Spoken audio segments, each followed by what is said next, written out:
శ్రీశక్తి పథకం ప్రారంభమైన నుంచి ఆటో వాళ్ళ పరిస్థితి దారుణంగా ఉందని చెప్పి పెద్ద మొత్తంలో ఒంగోలులో ర్యాలీ నిర్వహిస్తున్నటువంటి పరిస్థితి. మాట్లాడదాం. చాలా మట్టుకు ఏదైతే గత ప్రభుత్వం ఉన్నప్పుడు వీళ్ళు కూటమి ప్రభుత్వం ఏర్పడకంటే ముందు పాదయాత్రలో సైతం హామీ ఇచ్చారు. ఆటో వాళ్ళకి మంచి జీవితం కొనసాగించే విధంగా ఒక దీనికి సంబంధించి ఏర్పాటు చేస్తాము అని చెప్పినటువంటి పరిస్థితి. ఇప్పటివరకు ఎలాంటి దానికి ఆగస్టు 15 అయిపోయింది. మళ్ళీ 1 మంత్ కావస్తుంది. ఇప్పటి వరకు ఆటో వాళ్ళని రోడ్డు మీద వదిలారు. చాలా ఇబ్బంది తలెత్తుందని చెప్పేసి వాళ్ళు వాపోతున్నారు. మాట్లాడదాం ఒకసారి ఈ అంశాలపైన ఏం చెప్తారు అనే అంశం పైన. చెప్పండి, ఎట్లా ఇప్పుడు ఆటో వాళ్ళ పరిస్థితి దారుణంగా ఉందని చెప్పి చాలా రోజులుగా మీరు సభలు పెట్టడం కానీ చర్చ అయితే నడుస్తూ ఉంది. పెద్ద మొత్తంలో ర్యాలీ నిర్వహిస్తున్నారు. ఏం చెప్పదలుచుకున్నారు ప్రభుత్వానికి? నా పేరు మొహమ్మద్ బేగ్ అండి. ఈ డిస్ట్రిక్ట్ ఆటో వర్కర్స్ యూనియన్ లీడర్ని. గత ఆగస్టు 15 నుండి ఈరోజు వరకు మేము అనేక దఫాలుగా అర్జీలు ఇవ్వడము, అనేక దఫాలుగా ప్రెస్ మీట్లు పెట్టి మా వాహన మిత్ర గురించి కానివ్వండి, మాకు రావాల్సిన సంక్షేమ బోర్డు కానీ సంక్షేమ పథకాల గురించి కానీ మేము తెలియజేస్తూనే ఉన్నాము. ఈరోజు మేము ఉద్యమించడానికి కారణం ఏమంటే, ఏదైతే మా సంక్షేమాన్ని వాళ్ళు విస్మరించారో, దాని గురించి పట్టించుకోవట్లేదో, దాని గురించి ఈరోజు తెలియజేయడం కోసమే రోడ్డు ఎక్కడం జరిగింది. శ్రీశక్తి పథకం గుండా చాలా ఇబ్బంది ఎదుర్కొంటున్నారు ఆటో వాళ్ళు. కుటుంబాలు రోడ్డున పడ్డాయి. మీడియా కోడై కూస్తున్నా ఈ ప్రభుత్వానికి కించిత్తైనా దాని గురించి జాలి దయ లేదు. గద్దెనెక్కే రోజు ఏం చెప్పారంటే తీయటి కబుర్లు చెప్పారు.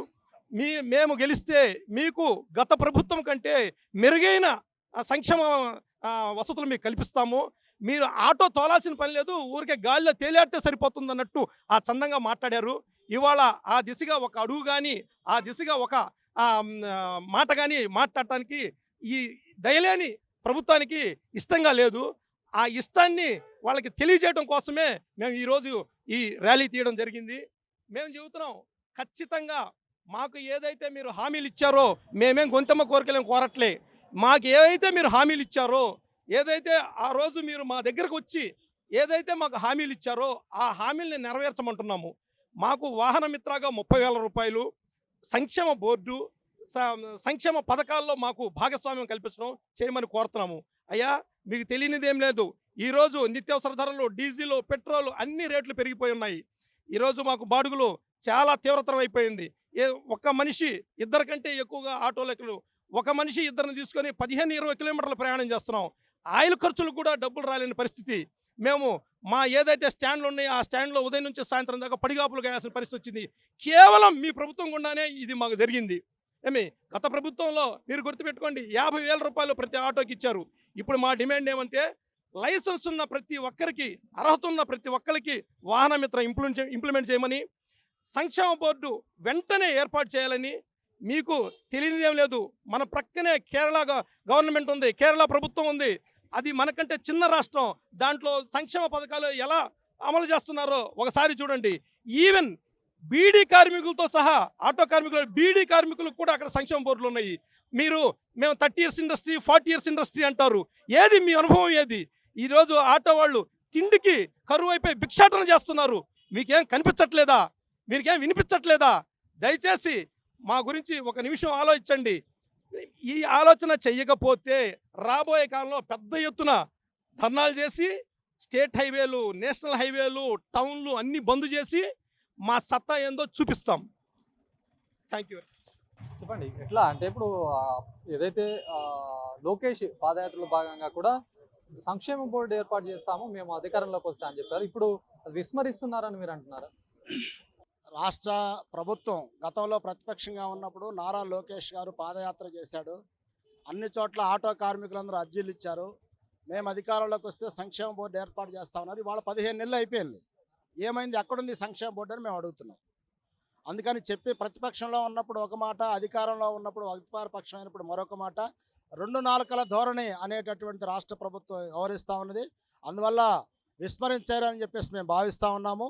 మీరు విస్మరించకపోతే తక్షణమే ఆటో సంఘాలను కూర్చోబెట్టండి, ట్రేడ్ యూనియన్లు కూర్చోబెట్టండి, బోర్డును ప్రకటన చేయమని చెప్పేసి రాష్ట్ర ప్రభుత్వాన్ని మేము డిమాండ్ చేస్తున్నాం. ఎట్లా ఉంది అసలు మీకు పరిస్థితి? ఎట్లా ఉంది ఈ ఆగస్టు 15 తర్వాత శ్రీశక్తి పథకం ఇంప్లిమెంట్ చేసిన తర్వాత మీ ఆటో వాళ్ళ పరిస్థితి ఎట్లా ఉంది? చాలా దారుణంగా ఉందండి. మాకు ఎవరికి కనీసం ఇంట్లో గడవటానికి కూడా కష్టంగానే ఉంది. మీరు అర్థం చేసుకోండి. ఇలాంటివన్నీ పైకి తీసుకెళ్ళి పెద్దలకు తెలియపరచుగా కోరుతున్నాను. అంటే ఏంది మీకు ఇప్పుడు న్యాయం చేయాలి, మీకు ఒక బోర్డు ఏర్పాటు చేయాలని అంటున్నారు. మాకు ఒక బోర్డు సంక్షేమ పథకాల్లో మాకు కూడా అవకాశం కల్పించి జీవనాధారాన్ని కల్పించాలని ఇక్కడ జీవనాధారం పోయింది కాబట్టి వాటిల్లోనైనా కల్పించాలని కోరుతున్నాను. ఇప్పుడు మీరు మహిళలు ఎక్కట్లేదా, లేకపోతే చాలా మీద మీ ప్రభావం పడిందా ఈ రవాణా మీద? 60% డౌన్ అయిపోయింది మాకున్న ఆదాయంలో. డైలీ ఎంత సంపాదించే వాళ్ళండి? డైలీ 600-700 సంపాదించుకునే వాళ్ళు ఇవాళ 200 సంపాదించుకోవాల్సిన పరిస్థితి వచ్చింది. అది చూడొచ్చు, ఆటో వాళ్ళ పరిస్థితి చాలా దారుణంగా మారిందని చెప్పేసి దీనికి సంబంధించిన సంఘం నాయకులు కావచ్చు, ఆటో వాళ్ళు సైతం ఆవేదన వ్యక్తం చేస్తున్నారు.